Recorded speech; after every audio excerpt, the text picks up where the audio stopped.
بچے کو کس عمر میں روزہ رکھوانا چاہیے؟ علماء فرماتے ہیں بچہ جیسے ہی 8ویں سال میں قدم رکھے اس کے ولی یعنی سرپرست پر لازم ہے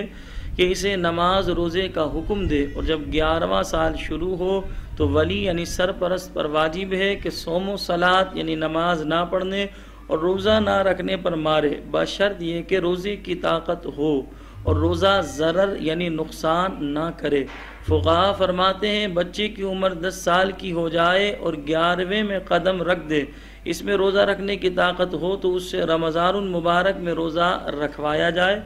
اگر پوری طاقت ہونے کے باوجود نہ رکھے تو مار کر رکھوائیے، اگر رکھ کر توڑ دیا تو قضا کا حکم نہ دیں گے، اور نماز توڑ دے تو پھر پڑھوائیے۔ ناظرین محترم، روزہ انسان اللہ کی رضا کے لیے رکھتا ہے۔ روزے میں انسان کو در حقیقت صحت ملتی ہے۔ آج کے سائنسدان، آج کے ڈاکٹرز بھی اس حوالے سے تحقیق کر کے بتا رہے ہیں، ریسرچ کر کے،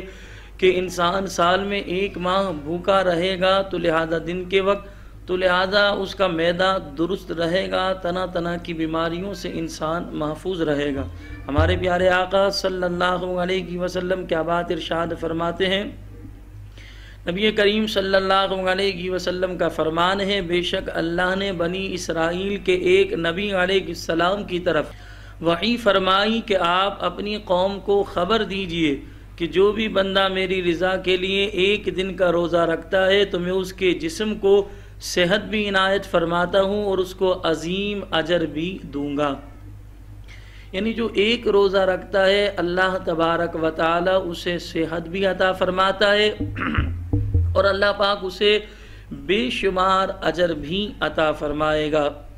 علماء اسلام ارشاد فرماتے ہیں روزے کے حوالے سے کہ بندہ جو ہے روزے جب رکھتا ہے تو بہت ساری بیماریوں سے محفوظ رہتا ہے۔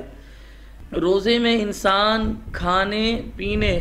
سے اجتناب کرتا ہے، تو لہذا نبی کریم صلی اللہ علیہ وسلم کا فرمان ہے، یعنی یہ حدیث قدسی ہے کہ اللہ تبارک و تعالی کا فرمان رسول پاک صلی اللہ علیہ وسلم نے بیان فرمایا،